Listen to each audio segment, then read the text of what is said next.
Hello learners, आज हम discuss करेंगे राइट टू कॉन्स्टिट्यूशनल रेमेडीज़ के बारे में। कॉन्स्टिट्यूशनल रेमेडीज़ क्या होती हैं? रेमेडीज़ जैसे कि रेमेडी बोलते हैं ना कोई इलाज, है ना। तो राइट टू कॉन्स्टिट्यूशनल रेमेडीज़ के बारे में पढ़ेंगे।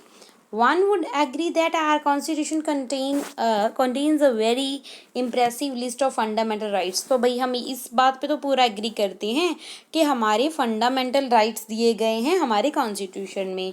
But merely writing down a list of rights is not enough. तो क्या ये राइटिंग सिर्फ लिख देने से क्या ये सब कुछ काम कंप्लीट हो गया, पूरा हो गया? There has to be a way through which they could be realized in practice and defended against any attack on these rights. तो भाई अब ये रास्ता तभी होगा, तभी हम रियलाइज कर पाएंगे, तभी इसको अच्छे से प्रैक्टिस कर पाएंगे, तभी हम डिफेंड कर पाएंगे अगर कोई प्रोविज़न हो हमारे कॉन्स्टिट्यूशन में कि हम अपने राइट्स के अगर अटैक हो रहा है, हमारे राइट्स का खनन हो रहा है, तब हम उसको कैसे डिफेंड कर सकते हैं। तो ये ही इसमें पढ़ने वाले हैं। Right to constitutional remedies is the means through which this is to be achieve. तो ये भाई अगर हमारे कॉन्स्टिट्यूशन जो फंडामेंटल राइट्स हैं कॉन्स्टिट्यूशन ने जो दिए हैं उनका खनन हो रहा है, उनका वायलेशन हो रहा है, तो हम उसके खिलाफ बोल सकते हैं, उन राइट्स को अचीव कर सकते हैं। ये किसके थ्रू? ये राइट टू कॉन्स्टिट्यूशनल रेमेडीज़ के through.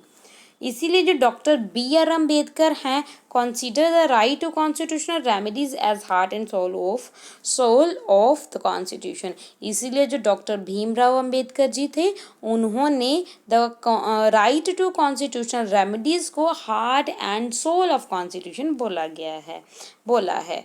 It is so because these rights gives a citizens the right to approach the High Court or the Supreme Court to get any of the fundamental rights restored in case of their violation। तो भाई ऐसा क्यों बोला है?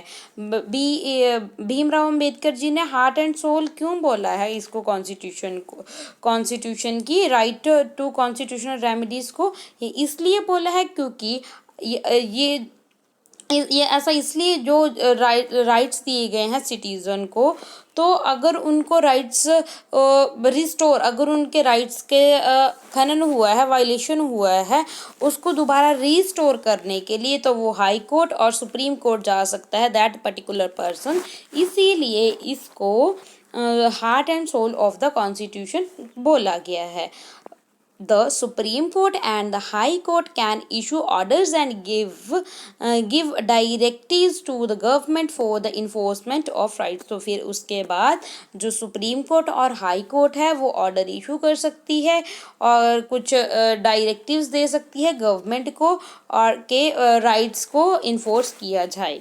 The court can issue very special order known as writs. तो भाई सबसे पहले ये न्यू वर्ड है रिट्स।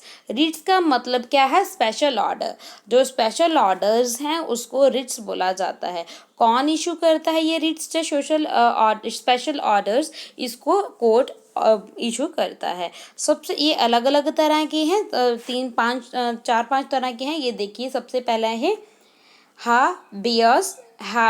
हाबियस कॉर्पस। हाबियस कॉर्पस क्या है? The writ of a habeas corpus means that the court orders that the arrest person should be present before it. तो इसमें हाबियस कॉर्पस में जो कोर्ट है वो क्या बोलती है? वो बोलती है पुलिस को कि जो आपने पर्सन को अरेस्ट किया है वो मेरे सामने प्रेजेंट किया जाए, उसको मेरे सामने पेश किया जाए। It can also order to a set free an arrested person. तो उस पर्सन को जो अरेस्ट किया है उसको वो कोर्ट फ्री भी कर सकती है if the manner or the ground of the arrest are not lawful or dissatisfactory। अगर ये जो गैर कानूनी तरीके से जाके लॉ के आधार जाके लॉ के दायरे में नहीं और सेटिस्फैक्ट्री तरीके से नहीं उसको अरेस्ट किया गया, इसीलिए उसको बोला जा सकता है कि इस पर्सन को आप फ्री कर दो। ये कौन बोल सकता है? ये बोल सकता है कोर्ट, बोल सकता है जज, बोल सकता सकता है। ये कौन सी रिट है? ये है हाबियस कॉर्पस। देन है मेंडामस। मेंडामस क्या है? Mandamus, this writ is issued when the court finds that a particular office holder is not doing legal duty and thereby is infringing on the right of an individual। मेंडामस जो writ होती है ये तब issue की जाती है court की तरफ से जब वो देखते हैं कि कोई पर्टिकुलर जो ऑफिसर है वो अपनी जो लीगल उसकी जो ड्यूटी बनती है वो उसको अच्छे से परफॉर्म नहीं कर रहे और उससे जो भी अगर कर भी रही हैं तो उससे जो एक इंडिविजुअल्स के राइट को इन्फ्रिंजेस हो रहा है। ओके, देन उसके बाद है प्रोहिबिशन। प्रोहिबिशन क्या है? This writ is issued by the higher court. तो ये भाई ये कौन इशू करता है? ये इशू की जाती है, प्रोहिबिशन रिट इशू की जाती है हाई कोर्ट। हाई कोर्ट और सुप्रीम कोर्ट, या तो हाई कोर्ट या सुप्रीम कोर्ट कर सकती है। When a lower court has a consider a case going beyond its jurisdiction। जो भाई उसके यानी कि पावर से यानी कि वो हैंडल नहीं कर पाता, ऐसा समझ लो कि लोअर कोर्ट जब हैंडल नहीं कर पाता किसी को पर्टिकुलर केस को, जुरिडिक्शन उसके बियॉन्ड चला जाता है तो रिट जारी की जाती है, इशू की जाती है जो हायर कोर्ट होता है। सपोज कीजिए जो डिस्ट्रिक्ट कोर्ट है वो जो केस है, पर्टिकुलर केस है जो जुरिडिक्शन उसके बियॉन्ड जा रहा है तो वो उससे मंगवा सकता है। हाई कोर्ट बोल सकता है कि भाई हम मेरे पास भेज दीजिए ये पर्टिकुलर केस। अगर हाई कोर्ट नहीं कर पा रहा तो वो उससे सुप्रीम कोर्ट बोल सकती है कि भाई यहाँ पे भेज दिया जाए ये केस। देन है क्यू वारंटो। क्यू वारंटो क्या है? If the court find that a person is a holding office but it is not entitled or hold that office, that it issues the writ of a quo warranto and restricts that the person from acting as an office holder। तो भाई ये बहुत चलता है ना। तो देख फर्जी जानते हो? फर्जी यानी कि नकली कोई पर्सन है वो किसी ऑफिस में ड्यूटी निभा रहा है मगर एक्चुअल में उसको वो ड्यूटी का हकदार नहीं है, वो उसको अपॉइंट नहीं किया गया, वो ऑफिस में सब कुछ देख रहा है। मगर जब ऐसा कुछ पाया जाता है तो क्यो वारंटो इशू किया जाता है कोर्ट की तरफ से। तो उसमें क्या किया जाता है? तो जो रिस्ट्रिक्शन लगा दी जाती हैं उस पर्टिकुलर पर्सन के ऊपर जो जो भी उस ऑफिस को होल्ड कर रहा होता है। देन सर्टियोरारी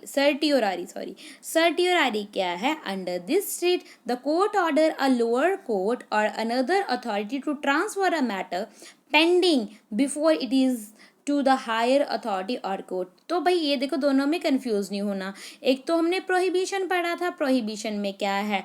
जब किसी कोर्ट जो लोअर कोर्ट है जो अगर कोई केस बियॉन्ड इट्स जुरिडिक्शन हो तो भाई बोल सकता है जो हायर कोर्ट है कि भाई मेरे पास भेज दिया जाए ये केस। और ये देखो सर्टियोरारी में क्या होता है? ये भी एक तरह के रिट है।